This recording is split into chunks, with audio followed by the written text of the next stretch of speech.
বেদুকে আজকে রাত্রে দুধ ভাত কলা দিয়ে খাওয়াবো। আজকে রুটি বানালাম না। আর আমি যখন রান্নাঘরে কোনো কাজ করার জন্য আসি তখন এদিকে বেদু নিচে এসে বসে থাকে গরমের মধ্যে। বাবা টিভি দেখো গা, নিচে বসে আছো কেন? টিভি দেখো গা, যাও যাও প্লিজ প্লিজ প্লিজ বলো, প্লিজ বলো, প্লিজ। আমাদের তাকাও, আমাদের তাকাও। গরমের মধ্যে শুধু আমি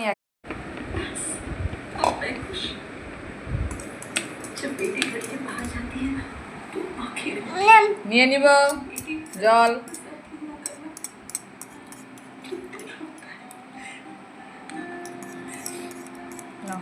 জল নিয়ে নিব কিন্তু।